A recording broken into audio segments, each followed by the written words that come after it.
No último bloco, né, do nosso estudo, que envolve os 2 capítulos do livro Missionários da Luz, eu confesso para vocês que vamos avançar, mas eu gostaria de ficar apenas em 4 páginas, porque eu nunca vi mesmo em nenhum outro livro espírita uma abordagem tão ampla, tão sólida a respeito do papel do sexo em relação ao contexto das leis divinas. Não há, mesmo no livro Vida e Sexo, ou Sexo e Vida, 2 obras escritas, uma por Emmanuel e outra pelo próprio André Luiz, nós temos uma análise da profundidade daquela que está aqui, nas páginas parcialmente lançadas desse capítulo. Nós ficamos um encontro falando do envolvimento do trabalho do Alexandre para preparar a reencarnação do Sigismundo. Ele retoma esse trabalho um pouquinho mais à frente, agora de uma maneira técnica, apesar dele, de novo, vir a dar estímulos ao Sigismundo para o que vai acontecer. Nós vamos ver um espírito às vésperas da reencarnação, como é que ele está, porém, o alcance das lições que o Alexandre oferece é alguma coisa assim de uma profundidade ímpar. Eu peço para vocês que concentrem a atenção, se já não fizeram, no que vem aqui de informação. É muito, mas é muito profundo mesmo.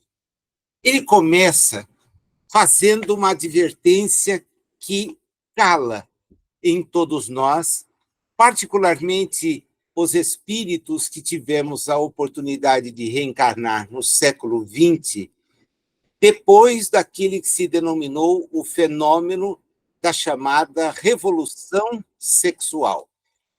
Todos sabem que, nos vários movimentos que a ciência sociológica foi identificando, há um, particularmente originado da Europa e que depois encontra reflexos nos Estados Unidos, e também aqui chegará, mas com um pouquinho de tardar, a respeito da questão ligada ao sexo, né? Eliminando aquilo que era considerado um tabu e que, mesmo no âmbito das famílias, era objeto de censura. Não havia nenhum tipo de diálogo a respeito dessa situação, mas era nada mesmo. Nada mesmo. Muito dessa influência vem de natureza religiosa. E nós temos autores, e não vejo outro melhor, pelo menos das minhas leituras, do que Michel Foucault, que destrinça o problema para valer. Ele enfrenta e enfrenta com uma seriedade imensa. Simone de Beauvoir, por lado feminino, particularmente quando ela escreve aquele volume fenomenal chamado O Segundo Sexo, ela nos dá, assim, uma abertura para compreender o que havia sido feito em termos de movimento social. Pois bem, do ponto de vista espírita, nós temos o relato que muitos de vocês conhecem, porque foi já trabalhado até nos nossos estudos, daquele encontro entre o Chico e o Hernani, que nos fala da cidade estranha. Havia mesmo uma deliberação no sentido de permitir à humanidade enfrentar essa questão tomada como tabu, ainda objeto de muitas considerações, sem sombra de dúvida, equivocadas, e que hoje, relendo o livro do André Luiz e considerando o ano que ele foi escrito, dá uma ideia para nós do caráter precursor dessa abordagem. O livro é de 1945. A gente não pode perder isso de vista. 1945. Tá? Então, o que o Alexandre vai falar é uma lição que vale em 2024. Eu diria que ela vale muito para trás, vale muito por tudo que nós conseguimos enxergar hoje do que aconteceu, e é um antídoto libertador pensando no futuro. O sexo, diz ele, tem sido tão aviltado pela maioria dos homens reencarnados na crosta que é muito difícil para nós outros, por enquanto, elucidar o raciocínio humano com referência ao assunto. Então, veja, há uma preocupação elucidatória por parte da espiritualidade, porém, a condição evolutiva do espírito que está na Terra não o permite. Não o permite. E aí ele avança. Basta dizer que a união sexual entre a maioria dos homens e mulheres terrestres se aproxima demasiadamente das manifestações dessa natureza entre os irracionais. No capítulo de relações dessa espécie, há muita inconsciência criminosa e indiferença sistemática às leis divinas. Aqui, necessariamente, mas por falta de tempo não, nós tínhamos que fazer um corte e voltar à lei de reprodução. Porque a lei divina, que trata diretamente da questão que envolve a possibilidade do reingresso do espírito na jornada terrestre, é a lei de reprodução. E ela tem tantos esclarecimentos, tantas verdades, tantas colocações, que certamente os estudiosos da sexologia se admirariam se tivessem contato com as respostas dadas, agora não no ensino de 1945, mas no ensino do século XIX, antes mesmo que se pudessem pensar em questões de tal natureza. Se o tabu, no século XX, era fortíssimo e precisou ser enfrentado, imaginem no século XIX, e ainda falando de um país como a França, não um país de outra natureza, mas a França, que naquele momento representava o ponto mais alto da conquista do conhecimento, considerando o mundo. Sempre que a gente faz essa observação, é importante notar que nós estamos adotando um caminho que é o caminho da ocidentalização. Por que eu não estou me referindo ao outro lado do que nós podemos chamar países que compõem o Oriente, como a China, o Japão? Da minha parte, por um desconhecimento completo da cultura de tais países. É um desconhecimento. Por mais que eu tente me inteirar, por mais que eu tente não pisar na bola, fazendo considerações que podem parecer preconceituosas e estão longe disso, eu não conheço, né? A disponibilidade de literatura nessa área é muito restrita.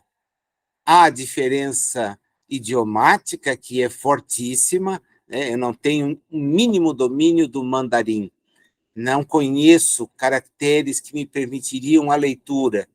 E aquilo que está disponível, também há entre os que estudam sempre uma advertência que é a advertência do controle sobre o que é publicado, sobre o que é divulgado. Então, é uma dificuldade enorme, né? Nós não temos narrativas que nos permitam saber do cotidiano. Por quê? Narrativas históricas, contando que alguém foi tão importante mais do que outro, etc., essas estão cheias. Essas estão cheias, né? E não é por aí que o nosso trilhar vai, porque ele está falando dos homens que estão na Terra, dos homens. Diz ele, eu não queria fazer nenhum comentário sobre isso, porque é um domínio de semibrutos, onde muitas inteligências admiráveis preferem demorar em baixas correntes evolutivas. Então, as opções feitas por nós, ainda que detentores de conhecimentos que já nos permitiriam uma libertação em relação a tais práticas, ela não ocorre, porque há um vínculo nosso com este tipo de interesse, esse tipo de situação. Olha como ele vai preparando o terreno para o que vem em seguida, né? Diz ele para valer. É inegável que também aí funcionam as tarefas de abnegados construtores espirituais, que colaboram na formação básica dos corpos destinados a servir as entidades que reencarnam. Entretanto, é preciso considerar que o serviço em semelhante esfera é levado a efeito em massa, com características de mecanismo primitivo. Agora a gente entende o Manassés. Quando ele olha tudo aquilo, André Luiz, ele pergunta, e o Manassés diz para ele, presta atenção, nós trabalhamos aqui com espíritos que talvez estejam na condição de se aproximar do grau de completistas. Nós não trabalhamos no grau de missionários, porque os missionários dispensam, e também não nos envolvemos com aquela que é a regra. A regra qual é? É a regra que agora vem explicada por Alexandre. Existe no processo da reencarnação um efeito de massa, de massa. Segue-se uma lei, uma regra. O detalhamento que existe, ele vai ou depender das condições próprias do espírito reencarnante, ou da intercessão que em favor dele outros fazem, ou que ele próprio reúne condições de apresentar. São todos os casos do capítulo 12 que nós vimos quando daquela visita que faz André Luiz ao setor encarregado da colônia Nosso Lar. O amor nesses planos mais baixos, olha que frase dura, é tal qual o ouro perdido em vasta quantidade de ganga, exigindo largo esforço e laboriosas experiências para revelar-se aos entendidos. Fazer a garimpagem da pepita é algo que demanda um esforço hérculeo daqueles que a ele se entregam. Porque diante de, às vezes, toneladas de areia e outros componentes revirados, você vai conseguir na bateia encontrar uma pepita. Uma pepita. Então é justamente isso que ele diz, o amor falta aí, é a pepita, falta aí. Você vai ver é o resto. Entre as criaturas, porém, que se encaminham De fato, aos montes de elevação, a união sexual é muito diferente. Ela traduz a permuta sublime das energias perispirituais, simbolizando alimento divino para a inteligência e para o coração, e força criadora, não somente de filhos carnais, mas também de obras e realizações generosas da alma para a vida eterna. Ele vai passar daqui para frente a justamente explicar isso, porque ele dá uma dimensão que é uma dimensão completamente diversa. Ele diz: olha, o sexo pelo sexo ou representa uma aproximação do que os brutos fazem, e aí não há novidade nenhuma, mas isso são regras pertinentes a brutos, a princípios inteligentes, a espíritos rudimentares. Não a espíritos que já estão devidamente instrumentalizados com a consciência. Depois ele volta àqueles que, instrumentalizados com a consciência, preferem não avançar e, nesse ponto, ficam chafurdando aí mesmo porque querem livre-arbítrio. Mas há mecanismos que são completamente diferentes, e é sobre eles que ele vai se ater agora. Lembre-se, André, de que me referi a objetivos sagrados da criação e não exclusivamente ao trabalho procriador.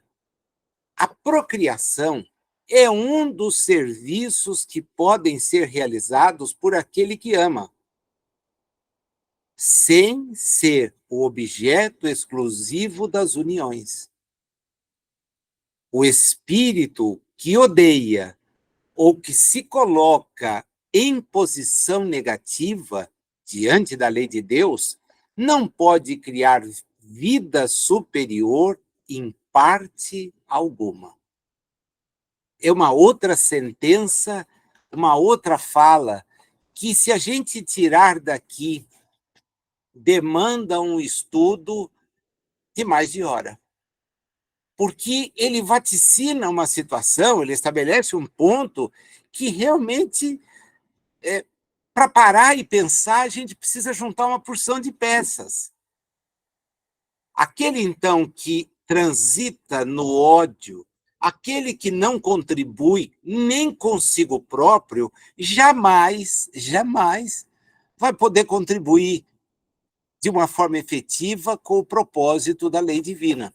Ele tem a assinalação da consciência, porém ele é avesso a utilizá-la de maneira a servir-se dela para avançar.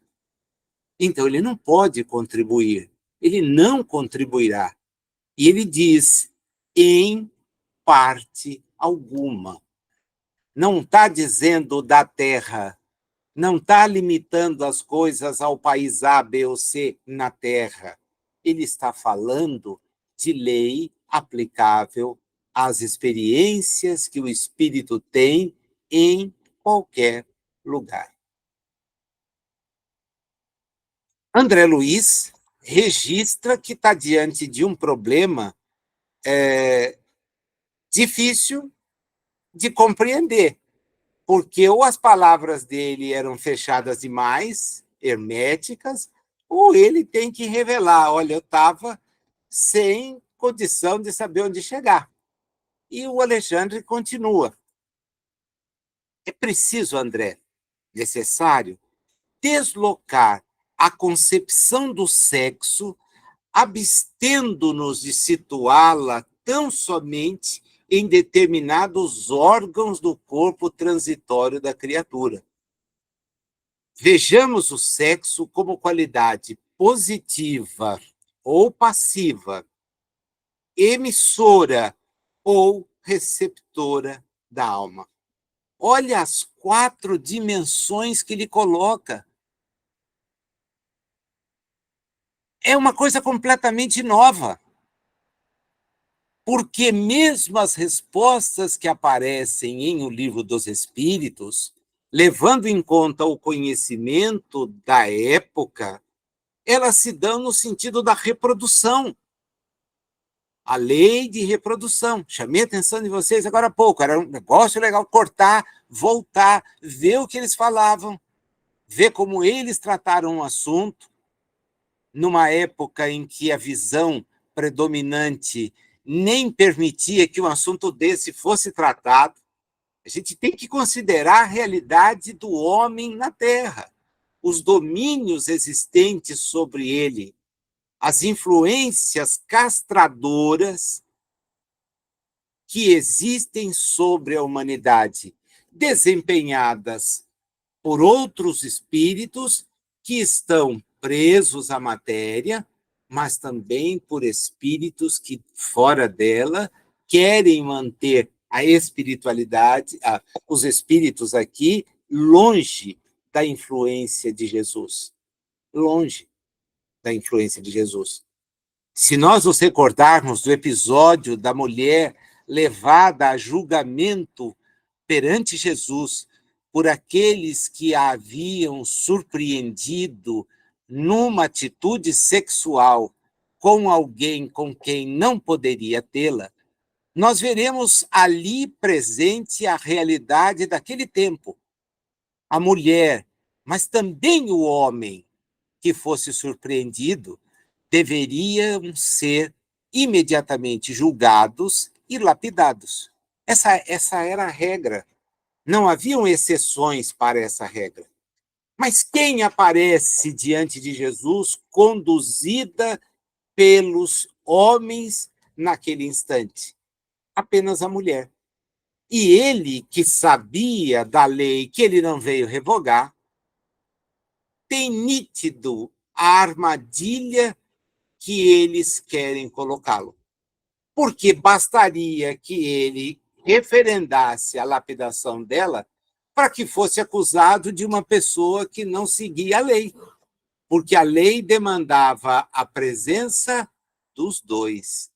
E não era um julgamento a ser feito perante um rabi, como ali acontecia, como ali houvera sido provocado. Ele então pergunta, tudo certo, se alguém aqui está sem nenhum tipo de mácula, pode executar a lição ou castigo que entende devido. É uma questão de vocês. Eu não tenho nada a dizer. E continuou fazendo aquilo que estava fazendo. Certamente rabiscos, né? Distraidamente, mas atento ao comportamento daqueles homens naquela situação. O que acontece? A sua fala, a sua autoridade moral, faz com que eles, diante da indiferença que ele demonstra para com a atitude que haviam tido, deixem as pedras que têm e saiam. A sós com ela, e certamente na companhia de alguém que registrou o episódio, ou pelo menos narrou esse episódio posteriormente, ele pergunta, onde estão os que te condenavam? E ela disse, foram embora. Foi bom. Também eu não te condeno. A única coisa que eu posso te recomendar é não pisa na bola, tá? Segue o teu caminho. E com essa atitude, ele valoriza o livre-arbítrio e, não obstante, deu uma advertência muito clara. Cuidado onde você põe os seus pés. Cuidado. Diz aí o Alexandre para nós, chegados a esse entendimento, verificamos que toda manifestação sexual evolui com o ser. Enquanto nos mergulhamos no charco das vibrações pesadas e venenosas, experimentamos nesse domínio simplesmente sensações. É aí que ele coloca, então, a questão da primeira forma que a pessoa tem, que é a forma do bruto. São sensações. já não mais, às vezes, do cumprimento de uma regra de reprodução, mas a simples sensação. Então, o ato sexual é simplesmente a busca de se satisfazer a uma sensação, a um desejo que a pessoa mantém em relação ao fisiológico, mas nós não podemos fugir da responsabilidade de natureza espiritual. Está no íntimo, na vibração daquele que a procura. É onde o espírito se sintoniza. Não é um apelo de natureza corpórea, porque os corpos são todos iguais. E se há espíritos capazes de sublimar experiências nessa área, mantendo uma conduta digna, adequada, ou mesmo prescindindo da atividade sexual para o cumprimento de uma missão, nós sabemos que os corpos são manejados a partir do desejo reinante nos espíritos, e não dos corpos, nos espíritos. Continua ele. À medida que nos dirigimos a caminho do equilíbrio, ele não fala perfeição, ele fala equilíbrio. Equilíbrio. Colhemos material de experiências proveitosas, oportunidades de retificação, força, conhecimento, alegria e poder. Em nos harmonizando com as leis supremas, encontramos a iluminação e a revelação, enquanto os espíritos superiores colhem os valores da divindade. Ele dá o trajeto evolutivo do espírito. A cada progresso nosso, nós vamos agregando coisas. Mas primeiro é preciso entrar na zona do equilíbrio.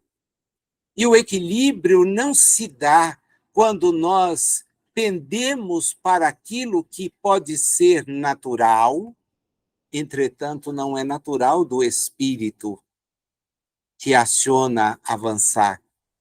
É natural dos corpos habitados por princípios inteligentes, que não detêm o discernimento que o espírito é convidado a ter.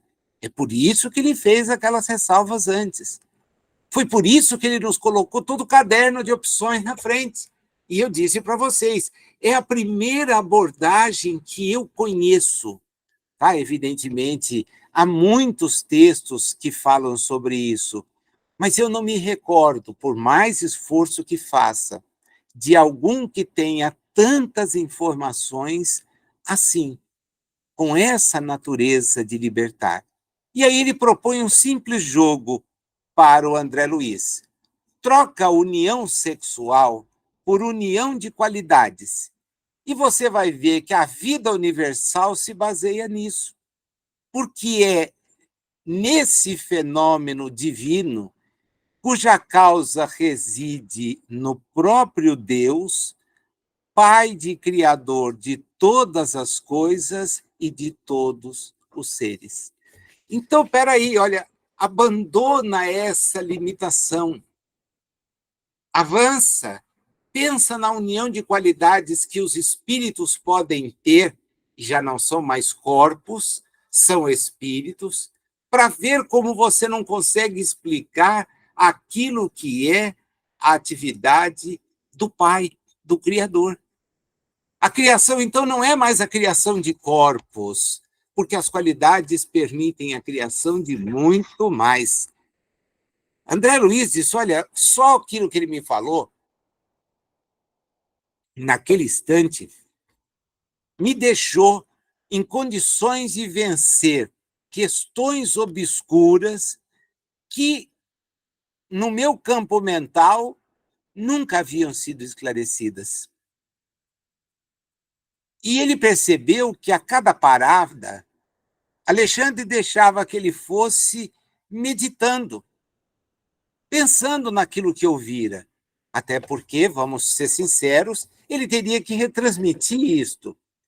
Então, não sei se ele anotou, se ele dispunha de alguma coisa para gravar isso. É perfeitamente possível que sim, porque o fato é que ele consegue refletir, ponderar, e vem agora a explicação da união de qualidades.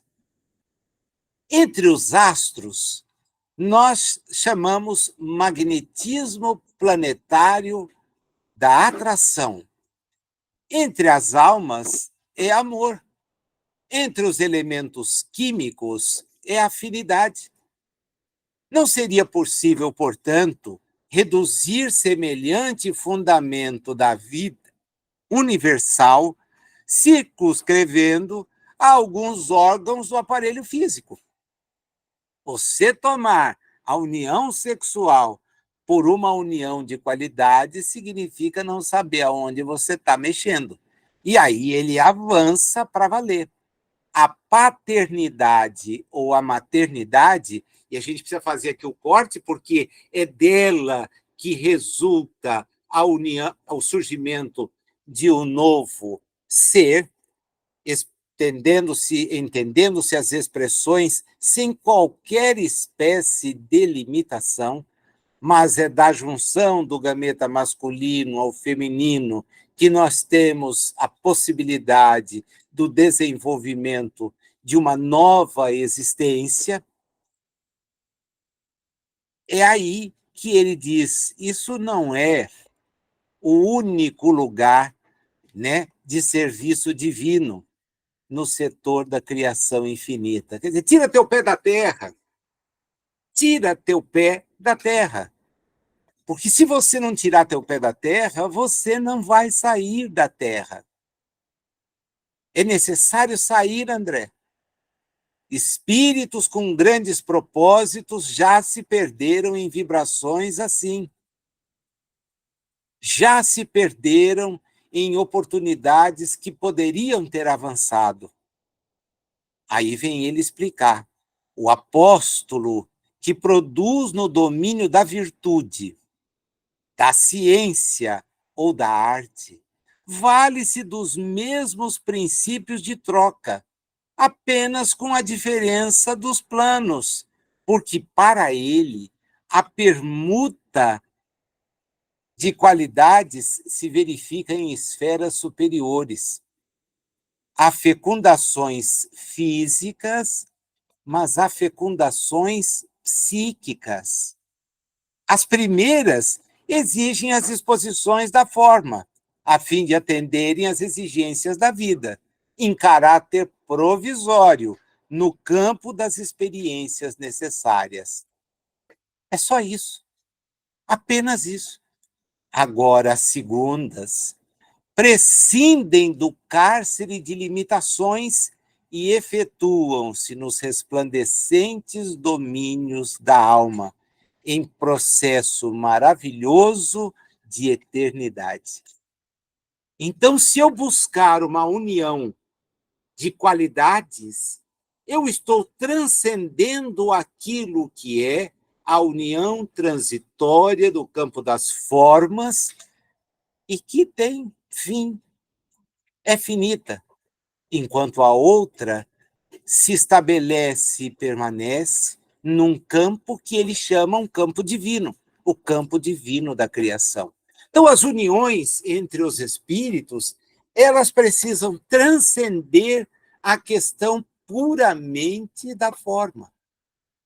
Porque a partir daí, pouco importa a expressão da forma, olha como a gente começa a ver as coisas de uma maneira completamente diferente, para nos colocar num outro processo e talvez entender, né, aquilo que ficou lá atrás e que eu disse que a gente precisava parar para poder detalhar em cada um dos pontos: positivo, passivo, emissor ou receptor da alma.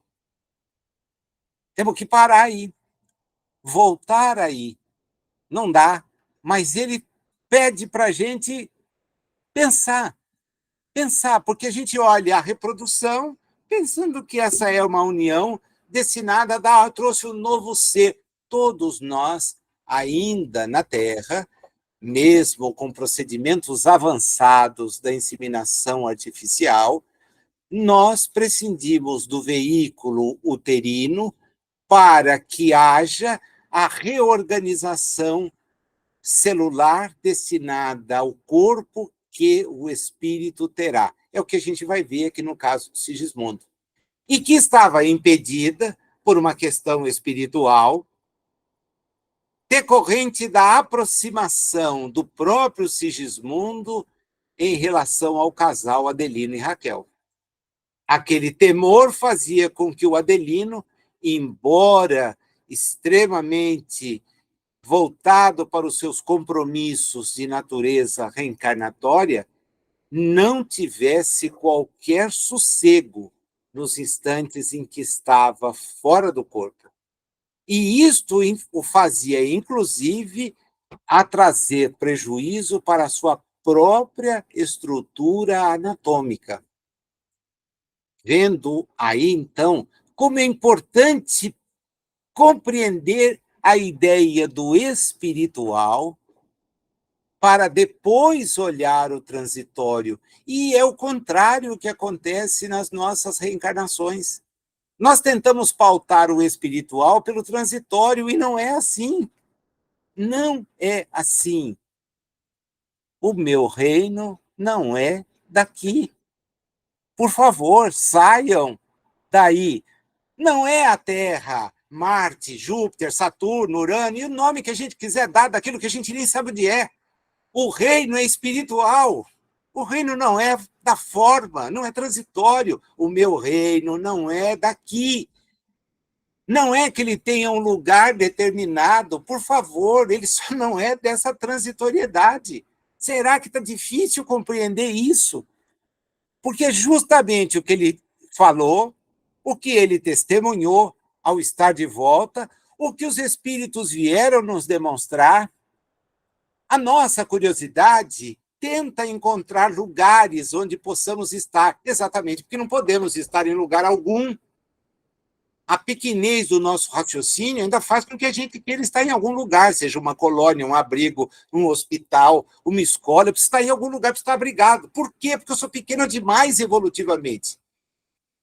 Mas o convite dele é alce voo.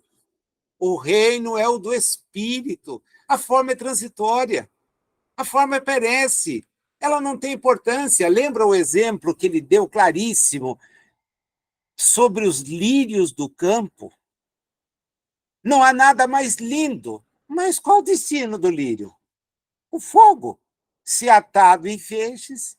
Agora, Salomão, um rei que todos os hebreus reverenciam, disse ele, não se vestiu da mesma forma que uma erva é vestida pelas leis divinas.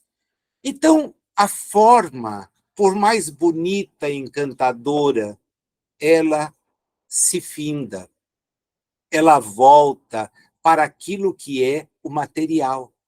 Mas são dois os componentes na trajetória: o espiritual perene, o material, o transitório. Continua ele. Quando nos referimos ao amor do Onipotente, quando sentimos sede da divindade, nossos espíritos não procuram outra coisa, senão a troca de qualidades com as esferas sublimes do universo, sequiosos do eterno princípio fecundante. Questão primeira de O Livro dos Espíritos. Deus é o princípio de tudo. É a fonte suprema de tudo. Voltar-nos para ele significa justamente abandonar as expressões que são necessárias enquanto não evoluirmos, porque evoluídos, delas podemos abrir mão. E deixaremos de ser úteis? É muito pelo contrário. É mais absolutamente o contrário. nós seremos muito mais importantes. E ele agora vem fazer a parte final daquilo que é assim um ensino que eu disse, são poucas folhas, mas que fazem a gente parar, pensar muito. É lamentável que a maioria dos encarnados na crosta tenha menosprezado as faculdades criativas do sexo, desviando-as para o vórtice de prazeres inferiores. Todos pagarão, porém, ceitil por ceitil ao que devem ao altar santificado, através de cuja porta receberam a graça de trabalhar e aprender na superfície da terra. Todo ato criador está cheio de sagradas comoções da divindade. E são essas comoções sublimes da participação da alma nos poderes criadores da natureza que os homens conduzem imprevidentemente para a zona do abuso e da viciação. Tentam arrastar a luz para as trevas e convertem os atos sexuais profundamente veneráveis em todas as suas características numa paixão viciosa, tão deplorável como a embriaguez ou a mania do ópio. André, sem que os olhos mortais lhes observem as angústias retificadoras, todos os infelizes em semelhantes despenhadeiros são punidos severamente pela natureza divina. A essa altura, o André disse que já não sabia mais para onde ir. Então era melhor perguntar, né? Ele disse, mas espera aí, o uso do sexo não é uma lei natural na crosta da Terra? Aí ele volta dando um sorriso com benevolência, né? Fala, ô bobinho, ninguém contesta esse caráter das manifestações sexuais no círculo da carne. Mas todas as leis naturais na experiência humana devem ser exercidas. Como em toda parte, são sobre as bases da lei universal do bem e da ordem. Quem foge ao bem é defrontado pelo crime. Quem foge à ordem cai no desequilíbrio. As uniões sexuais, portanto, que se efetuem à distância desses sublimes imperativos, transformam-se em causas geradoras de sofrimento e perturbação. Ao demais, não devemos esquecer que o sexo na existência humana pode ser um dos instrumentos do amor, sem que o amor seja o sexo. Por isso mesmo, os homens e as mulheres cuja alma se vai libertando dos cativeiros da forma física escapam gradativamente do império absoluto das sensações carnais. Para eles, a união sexual orgânica vai deixando de ser uma imposição, porque aprendem a trocar os valores divinos da alma entre si, alimentando-se reciprocamente através de permutas magnéticas não menos valiosas para os setores da criação divina, gerando realizações espirituais para a eternidade gloriosa, sem qualquer exigência dos atritos celulares. Para esse gênero de criaturas, a união reconfortadora e sublime não se acha circunscrita à emotividade de alguns minutos, mas constitui a integração de alma com alma, através da vida inteira no campo da espiritualidade superior. Diante dos fenômenos da presença física, bastam-lhe, na maioria das vezes, o olhar, a palavra,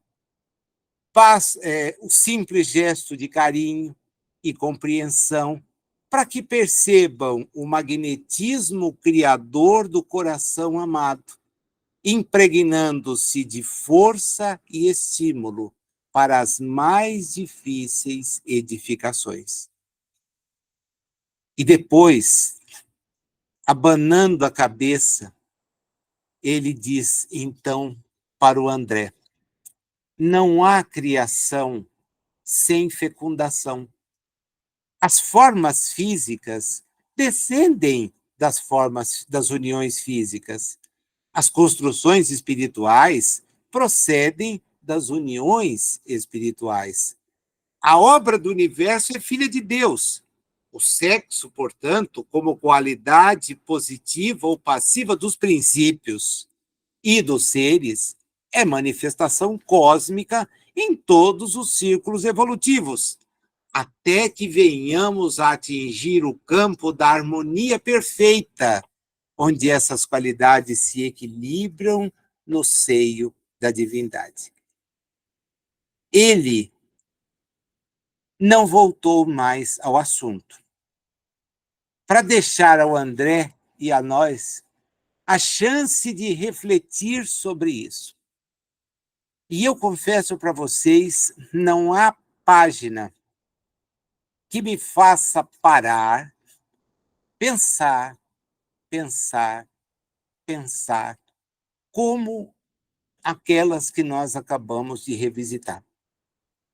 Porque elas dão uma dimensão que a humanidade não conseguiu alcançar. Nós sabemos a valorização que os gestos de amor têm, e eles efetivamente não se limitam à simples união de dois corpos. Eles podem, na união dos dois corpos, quando presente a oportunidade reencarnatória, se constituir como fecho desse processo de envolvimento, numa troca, numa permuta que em nada tem de infeliz, inadequada, como visões tacanhas religiosas procuram transmitir. É uma das muitas formas de permuta que os seres podem estabelecer. Todavia, ela não é uma razão de per si, porque uma razão de per si aí significa arrumar para a cabeça, já que a satisfação procurará outra, e mais outra, e mais outra, e o descaminho por esse lado vai nos conduzir a zonas cada vez mais difíceis. Não vamos nos esquecer que ele colocou aí o ópio e a bebida como parâmetro. São elementos tóxicos, cujo consumo tende a ser sempre renovado e em quantidades maiores, para ofertar a aparente satisfação do desejo que a criatura viciada possui. Então, ele não chama a atenção para a necessidade de crescer, de sair desse universozinho que muitas vezes condicionamos a nossa própria existência e que será renovado numa outra. Por quê? Porque os nossos espíritos não experimentaram nada diferente disso e não foram instruídos. Não adiantam mecanismos de proteção, de castração, isso não conduz a nada, absolutamente nada, até porque dizer-se que o sexo não faz parte de um projeto divino é simplesmente desconhecer leis naturais.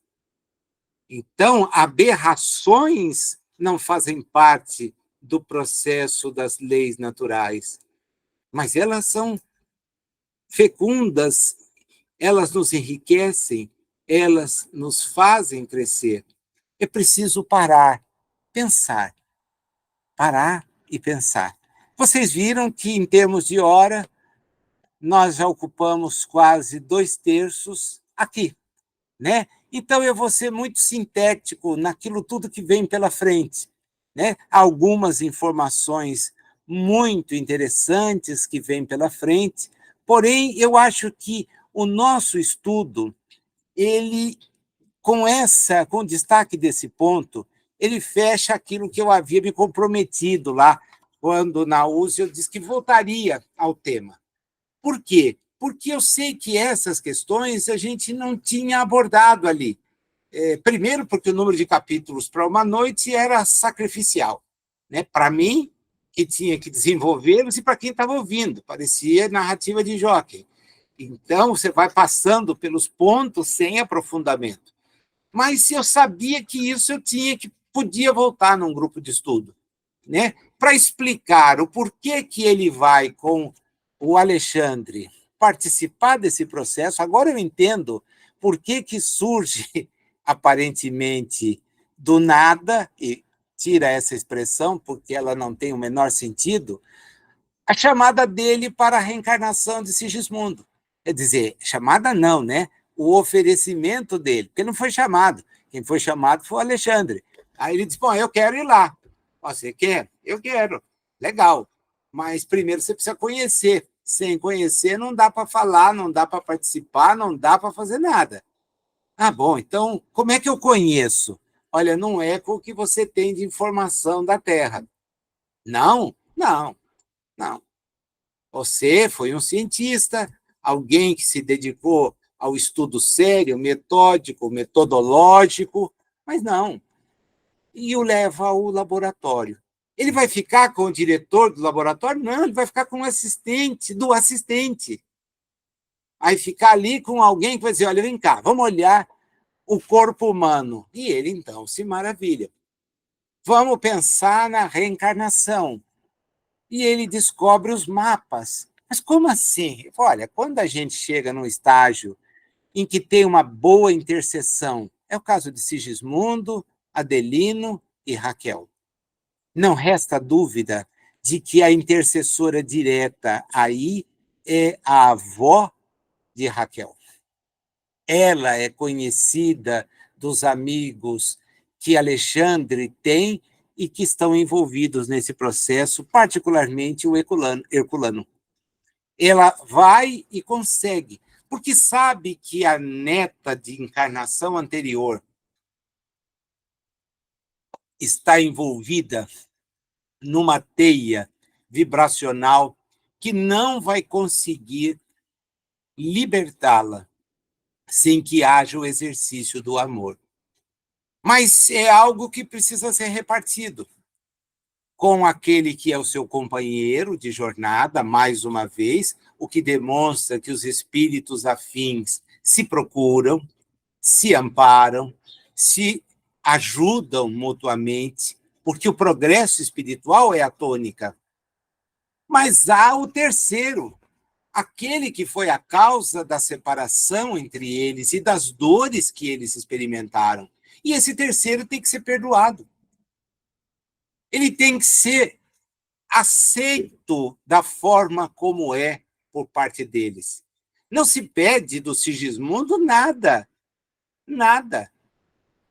São os dois que estão no propósito de acolhê-lo para mostrar para ele, através da paternidade e da maternidade, situação da forma e transitória, que o amor entre espíritos deve ser a regra.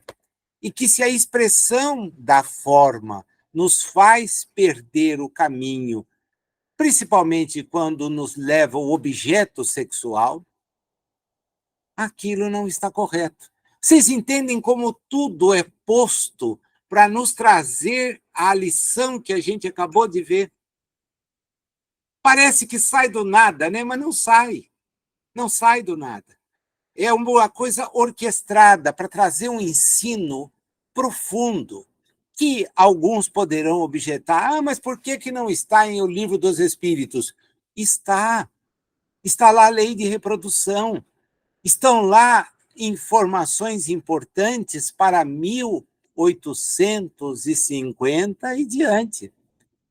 1945, a gente não está ainda falando de revolução sexual. O movimento da Revolução de Paris, 68, o movimento hippie, faça amor, não faça guerra, vem na década de 60, 70. Nós estamos há 30 anos antes disso. E na narrativa do Hernani, Em 1960, o sonho do Chico sobre uma grande área da realidade espiritual sendo esvaziada. A cidade estranha, com desfile de carros em que órgãos sexuais eram o destaque. E ele, então, pergunta a Emmanuel, o que está acontecendo aqui? Olha, esses espíritos vão provocar na Terra uma revolução imensa. Vão alterar o tabu a respeito do sexo. Vão confrontar, afrontar determinada realidade. E estão voltando. Tem um papel a desempenhar. Essa região que eles estão ocupando será ocupada com outros propósitos mais elevados. Ele tem esse sonho, narra esse sonho, e isso vai fazer com que, indo mais tarde para a Europa, o Hernani veja pela primeira vez uma revista em que existiam mulheres nuas. Algo inconcebível, né? Acho que por todos os relatos, principalmente do ponto de vista assim, do direito, há um filme chamado O Povo contra Larry Flynt, que é um filme imperdível. O Povo contra Larry Flynt. Larry Flynt é o editor de uma revista destas que traz mulheres sem roupa. E ele queria exibir isso em um estado largamente, fortemente puritano. É uma tragédia, mas é uma tragédia mesmo, né? Ele era um daqueles espíritos que certamente havia migrado com o propósito de contestar, de chocar. E esta postura, por ele adotada, vai ser, então, objeto depois de uma análise por parte da Suprema Corte Americana, é onde chega o último recurso, a respeito de se ter o direito de ter aquilo ou não, porque ele tinha que ter aquilo publicado encapado, aquilo publicado sem identificação, e ele luta contra isso. Não, se eu não tiver exposto, eu não vendo. Se não tiver exposto, eu não tenho retorno. É o interesse que eu tenho de fazer isso ser público. E essa briga é fenomenal. A briga de quebrar parâmetros, quebrar padrões. Alguém vai me dizer, mas, Dacil, eram melhores aqueles padrões do que são os padrões que o Larry Flynt busca? Eu não vou fazer esse tipo de juízo que é cair em pegadinha. Nós acabamos de falar sobre forma é forma, espírito é espírito.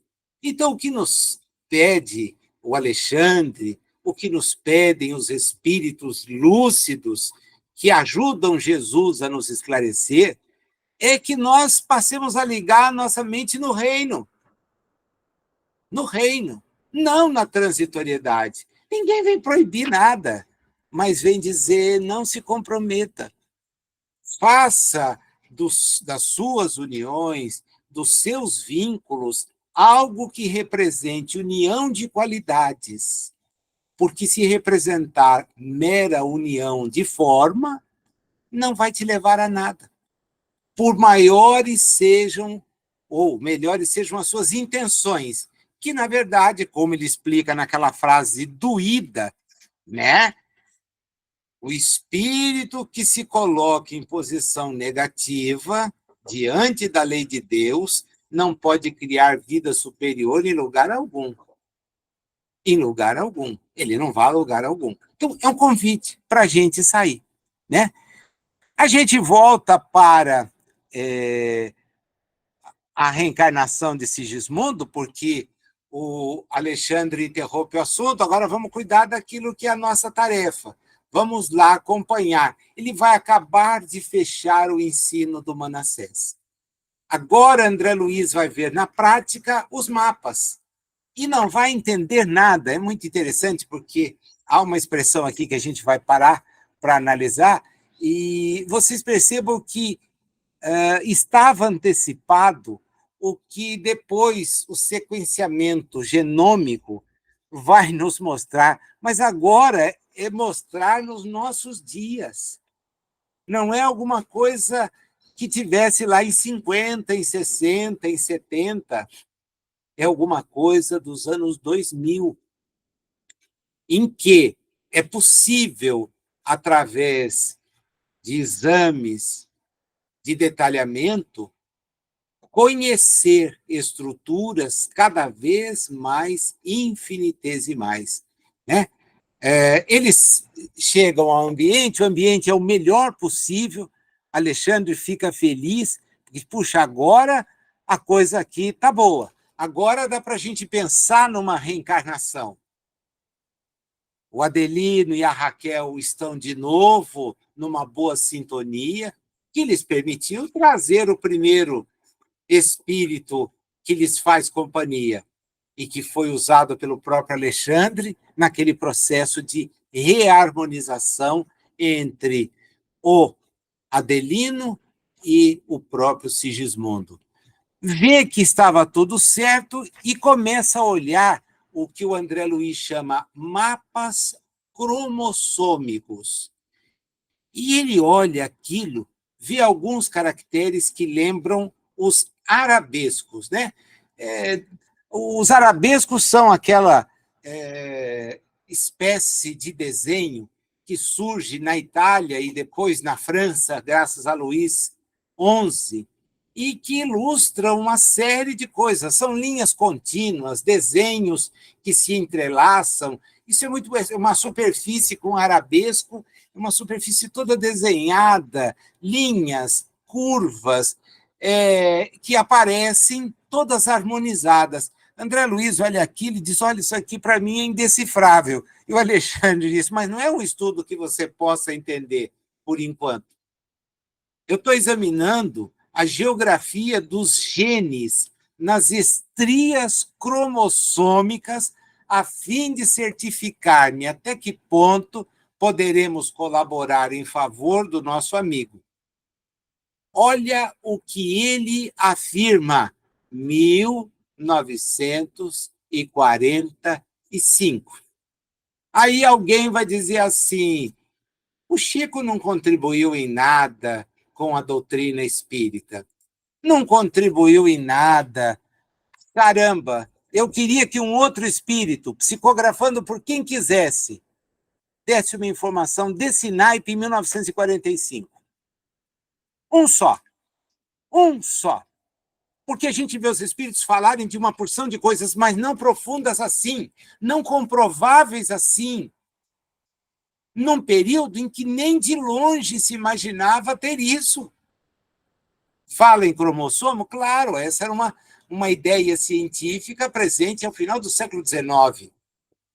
Mas ele fala de estrutura genética. Quando ainda a ciência, muitas vezes, nos dá informações equivocadas, entendendo que é a genética que pauta as coisas. Eles, não. Eu estou olhando as estruturas para ver como eu posso melhorá-las do ponto de vista espiritual para ajudar o nosso amigo Sigismundo. Eu quero que ele tenha uma organização física adequada. E ele, então, André Luiz, me pôs no meu lugar, né? Fui olhar o Sigismundo, porque ali eu não ia entender nada. E ele disse, você não tem conhecimento para entender. Olha a importância, de novo, do conhecimento, feita, destacada pelo Alexandre. Só o conhecimento liberta. Por isso o Espírito Verdade diz, amai-vos, mas instruí-vos. Porque é a instrução que avança. Ele não detinha. Por quê? Porque reencarnado, como reencarnou, séculos XIX e XX, essa era uma notícia presente nas hipóteses a serem um dia consideradas. Ah, mas ele não volta lá e pode ter domínio? Como ter domínio sem o estudo? Não há passe de mágica evolutivo. Sem estudo, sem queimar as horas no aproveitamento, na instrução, não há conhecimento. Não há conhecimento. Ele encontra o Sigismundo desanimado. né? Olha, já estava mais animado, mas agora eu estou fraco, eu não sei se depois que eu obtive a transformação do meu futuro pai, isso não me deixou mais preocupado ainda, né? Eu estou com medo de fracassar. Eu acho que é o medo de todos nós às portas de uma nova reencarnação.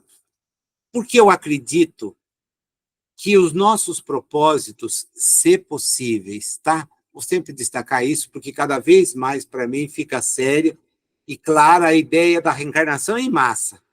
Não é uma coisa assim. Né? Se algum propósito nos permite essa orientação, o medo que nós temos de fracassar. É assim que se abre o livro Os Mensageiros, com relatos de experiências fracassadas. É assim que é a visita ao laboratório do capítulo 12. Espíritos receosos de fracassar. Porque a reencarnação nos joga de novo no turbilhão, como meio necessário ao avanço na educação divina, a gente não pode nunca perder isso de vista, as provas surgirão, necessárias à demonstração de que somos alunos que não vão recalcitrar, não vão falhar. Então, elas vão voltar na nossa trajetória. E como é que a gente vai fazer? Vai mergulhar de novo, perdendo tudo? Vai se jogar na corrente das sensações, na corrente do imobilismo, na corrente de todos aqueles problemas que nos impedem de crescer? Então, há mesmo um receio. E André Luiz faz um papel legal nessa hora, porque ele diz para o Sigismundo, olha, tenha calma, você está com uma oportunidade fantástica. Tem muita gente que vai te seguir de perto e vai torcer, trabalhar para o êxito seu. Ele falou, mas eu sei que eu tenho Herculano, eu sei que eu vou renascer com valores espirituais que eu já tenho, mas, cara, se eu cair outra vez, e se eu falhar outra vez? O André Luiz, então, percebe que o orientador chega perto e, como sempre, é aquele espalha-roda, né? Porque a conversa aqui é aquele consolo para cá, consolo para lá, puxa, que beleza, mas vai dar tudo certo, não, não vai, eu estou aqui. Ô, Sigismundo, é incrível que desfaleça no momento maior das suas atuais realizações. Restaure a sua fé, regenere a esperança, porque você não pode entrar na corrente material à maneira dos nossos irmãos ignorantes e infelizes que reclamam quase absoluto estado de inconsciência para penetrarem de novo o santuário maternal. Não deixe de cooperar com a sua confiança em nosso trabalho para o seu próprio benefício. Dê trabalho à sua imaginação criadora. Mentalize os primórdios da condição fetal, formando em sua mente o modelo adequado. Você vai ter na maternidade da Raquel os mais eficazes, eficientes auxílios. Vai receber de todo mundo a mais decidida colaboração. Agora, espera aí. Sem o trabalho individual, ninguém vai a lugar algum. Você não vai conseguir nada. Para de perder tempo em expectativas ansiosas. Isto é um mal. Cheias de dores e apreensões. Oba, levanta o padrão das suas forças morais. Eu adoro esse jeito espalha-roda. Sabe, porque a depender do André Luiz e deles, os dois iam chorar juntos. Porque o André Luiz não entende o aspecto técnico e é um espírito que está se adaptando. É muito inteligente, é muito trabalhador, mas é alguém que está aprendendo. É a primeira vez que ele acompanha uma reencarnação. Desencarnação vai acompanhar depois e vai dar um show mostrando para nós. Agora, a reencarnação é a primeira. Está ali do lado e o cara comendo. Não, não vai dar certo, porque apesar de tudo, agora que ele se dispôs a me aceitar, eu acho que eu vou errar de novo. E aí toma um tapaço, né? Toma uma trombada, porque Isso é tão forte quando André Luiz pergunta para ele, escuta, aqueles que reencarnam inconscientes do ato que realizam, existem? E o Alexandre diz, claro. Assim também como desencarnam diariamente na crosta, milhares de pessoas sem a menor noção do ato que experimentam. E aí a lição para nós, que talvez seja mais lúcida das que nós recebemos. Somente as almas educadas, e aqui educado não é no sentido de dizer obrigado, por favor, é educado espiritualmente, tem compreensão real da verdadeira situação que se lhes apresenta em frente da morte do corpo. A maioria dos que retornam à existência corporal na esfera do globo é magnetizada pelos benfeitores espirituais que lhe organizam novas tarefas redentoras. E quantos recebem semelhante auxílio são conduzidos ao templo maternal da carne como crianças adormecidas. O trabalho inicial, que a rigor lhes compete na organização do feto, passa a ser executado pela mente materna e pelos amigos que os ajudam de nosso plano. São inúmeros os que regressam à crosta nessas condições, conduzidos por autoridades superiores de nossa esfera de ação, em vista das necessidades de certas almas encarnadas, de certos lares e determinados agrupamentos. Vocês perceberam que ele não fala da pessoa? Ele não diz que é da pessoa a necessidade. E nem dava para ficar perdendo tempo. Ele está falando de agrupamentos, a espiritualidade trabalha num processo amplo. Cada um tem que dar de si para obter. Então, a trombada no Sigismundo teve lógica. Sem que você ajude, cara, vai ser de novo tempo perdido. Então, muda isso aí. Fizemos tudo isso, te aproximamos, você se harmonizou com ele, ele aceitou pedir desculpa porque ele não sabe quem é você. Ele achava que você era um mendigo que estava ali procurando a ajuda dele, ele temia o mendigo, e preconceituosamente. Nós fizemos ele te aceitar, você beijou a mão, ele entendeu, demos uma semana, você se reequilibrou, agora, na hora H, você fica aí com chanha. Seja espírito, seja viril. É o que Herculano Pires ensinou para nós um caminhão de vezes nos estudos que nós fizemos. Espiritismo não é de choro, de lamentação, é de virilidade. É um conhecimento que liberta, e um conhecimento que liberta não é conhecimento de olhar para trás. Quem põe a mão no arado e olha para trás não é digno do serviço. É Jesus de novo. Eu preciso enterrar meu pai. Larga teu pai que alguém enterra. Você está no trabalho, o trabalho é edificante, toca o pau. Enquanto ele estava encarnado, você foi lá, você visitou, você amparou, você socorreu, você protegeu? Não. Então não adianta ir chorar no velório. É mais um hábito pernóstico que nós temos. Há de chegar o dia em que, vindo o óbito, a pessoa será automaticamente conduzida ao enterro, ou, o que eu acho mais viável, a cremação. Sem que se perca tempo com aquela desarmonia de um ambiente em que ninguém está nem aí para amparar o que desencarnou. E se o desencarnado está na condição do que eles falam aqui, do que ele fala aqui, e que é na casa dos milhões todos os dias, nós sabemos que também ele não tem noção do que está acontecendo e vai se desequilibrar muito mais. Então é preciso educar-se para entender o que representa ser espírito, o que é uma oportunidade reencarnatória e como nós podemos contribuir com ela, e a melhor forma é não perdê-la,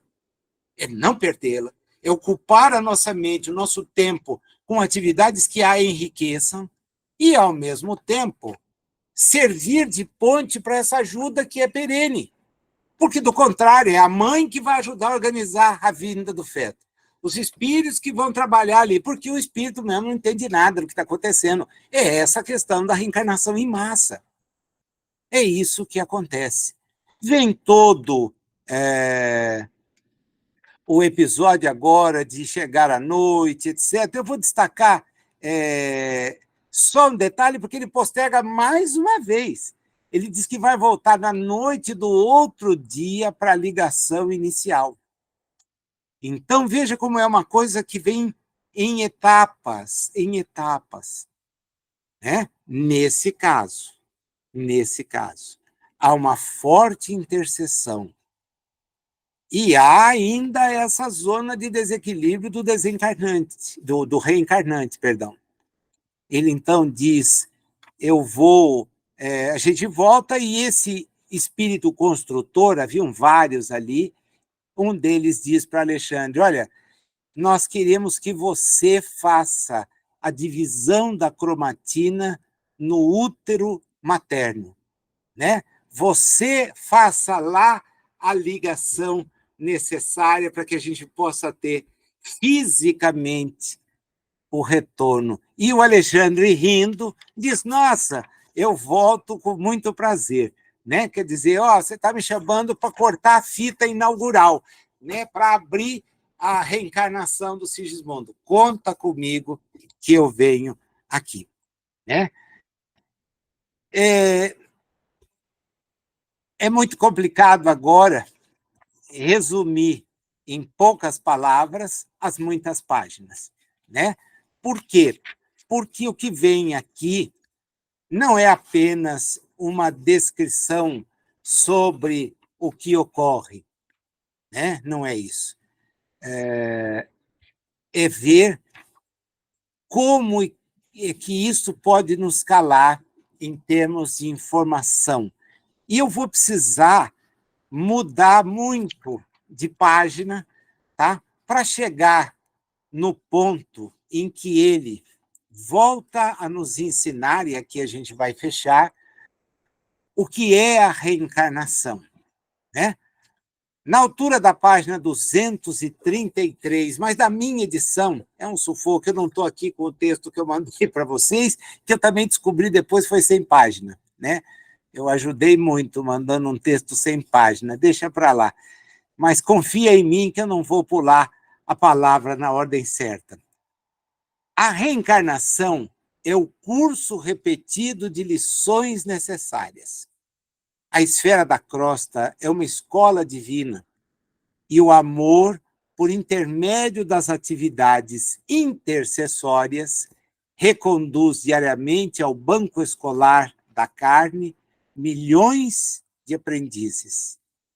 A reencarnação de Sigismundo obedece às diretrizes mais comuns, traduz expressão simbólica da maioria dos fatos dessa natureza, porquanto o nosso irmão pertence à enorme classe média dos espíritos. Eu não sei se você havia pensado na existência da classe média dos espíritos, né? Nós temos uma classe média que nossa do campo da economia. E dizia, tem uma classe média de espíritos que habitam a crosta, nem altamente bons, nem conscientemente maus. Acresce notar que a volta de certas entidades das regiões mais baixas ocasiona laboriosos e pacientes esforços dos trabalhadores de nosso plano. Semelhantes seres obrigam-nos a processos de serviço que você gastará ainda muito tempo para compreender. Uma ideia muito clara desse processo é o livro Ação e Reação. É uma ideia muito clara. E o trabalho profundo de preparação dessa reencarnação é o livro Libertação. Vocês vejam como André Luiz é uma estrutura homogênea, como a doutrina espírita é, trabalhada de forma que a gente compreenda tudo. O resgate feito em libertação, depois a gente vai ver lá no livro Ação e Reação, toda a história, como é que ele vai ser desenvolvido quando as condições permitem, em que alguém vai se jogar nessa tarefa para poder amparar diretamente alguém. Peguem esses livros no quadro da produção do André Luiz e vocês vão entender essa fala do Alexandre. Você ainda vai gastar muito tempo para compreender. Né? Você vai lá, você vai visitar, você vai entender. Né? Aí ele pergunta, e com isto eu me encaminho para o final, porque é um grande final. O auxílio que vemos chega para todos? Nós estamos num lar que tem base reta, segundo você mesmo falou. Mas e se nós estivéssemos numa casa típica de deboche carnal? E se fôssemos aqui defrontados por paixões criminosas e desvarios desequilibrantes?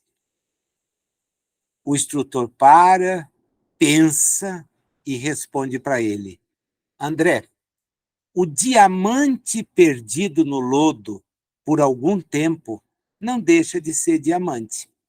Assim também, a paternidade e a maternidade em si mesmas são sempre divinas. Em todo lugar, desenvolve-se o auxílio da esfera superior, desde que se encontre em jogo o trabalho da vontade de Deus. Entretanto, nós temos que considerar que, em tais circunstâncias, as atividades de auxílio são verdadeiramente sacrificiais. As vibrações contraditórias e subversivas das paixões desvairadas da alma em desequilíbrio comprometem os nossos melhores esforços e, muitas vezes, nessas paisagens de irresponsabilidade e viciação, para ajudar em obediência ao nosso ministério, devemos, antes de tudo, lutar contra entidades monstruosas, dominadoras dos círculos de vida dos homens e das mulheres, que imprevidentemente escolhem o perigoso caminho da perturbação emocional, onde tais entidades ignorantes e desequilibradas transitam. Nesses casos, nem sempre nossa colaboração pode ser perfeita, porquanto são os próprios pais que, menosprezando a grandeza do mandato que lhes foi confiado, abrem as portas de suas potências sagradas aos impiedosos ministros da sombra, que lhes perseguem os filhos nascituros. Certas almas heróicas escolhem semelhante entrada na existência carnal a fim de se fortalecerem nas resistências supremas contra o mal desde os primeiros dias de serviço uterino. Entretanto, temos que considerar que é preciso ser suficientemente forte na fé e na coragem para não sucumbir. Nos renascimentos dessa espécie, o maior número de criaturas, porém, cumpre o programa salutar das provações retificadoras. Muitos fracassam. Todavia, há sempre grande quantidade das que retiram os melhores lucros espirituais no setor da experiência, mas não para a vida de hoje, para a vida perene, a vida perene do espírito. Eu vou encerrar aqui, né? E vou encerrar aqui porque qualquer coisa que eu avance foge um pouco do propósito que eu tinha da nossa conversa desde o primeiro encontro. Né? Eu queria voltar a esses aspectos do texto que nem sempre a gente consegue trabalhar da maneira como nós trabalhamos. Nós usamos 4 encontros para abordar esses 2 capítulos. E confesso, não fizemos integralmente, mas para o propósito inicial, que foi aquele da abertura, no primeiro dos 4 encontros, quando eu disse que eu queria que a gente voltasse à lei da reencarnação para poder entender aquilo que nós veríamos, eu acho que bate o projetado com o que se tentou alcançar. Evidente que nem sempre dá para alcançar em plenitude, né? Não fica fácil, não fica viável alcançar. Foi essa a razão pela qual nós combinamos fazer a gravação destes 4 episódios, para que seja possível, eventualmente, voltar e ver os caminhos que a gente percorreu, né? Para poder entender nessa estruturação qual era o objetivo perseguido. E ele era simplesmente a frase: a reencarnação é meio, a educação divina é o objetivo. A reencarnação é meio, o objetivo divino é o objetivo. Então, nós estamos reencarnados. Para quê? Para nos educarmos, considerando as leis divinas. É esse o propósito maior que nos trouxe a estudar o assunto. E eu espero que coração aberto tenha sido o propósito dos nossos estudos e de cada um de nós pessoalmente, né? Porque quando eu vejo o amor que um espírito como Alexandre dedica, particularmente ao Adelino e ao Sigismundo, na condição evolutiva que ele tem, o que ele faz em favor deles me faz sonhar em ter tido espíritos assim interessados por nós.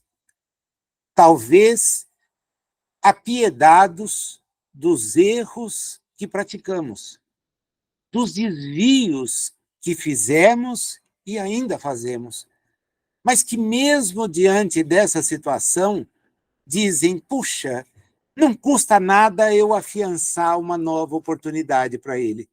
Não custa nada eu direcioná-lo para um reencaminhar. Quem sabe ele aproveita agora. A gente pode ter chorado no reingresso, não depois da palmada do médico, mas antes de começar os meses de consolidação da nova experiência. E talvez temerosos do fracasso. Acho que está nas nossas mãos trabalhar para não fracassar. Aproveitar mesmo tudo e não fracassar. Pouco importa o que fomos, está em nossos espíritos, o que fizemos está registrado em nossas memórias, mas importa muito o que fazemos hoje, porque aí está a semeadura da colheita de amanhã. Obrigado pelo carinho, pelas belíssimas e animadas vibrações durante a conversa.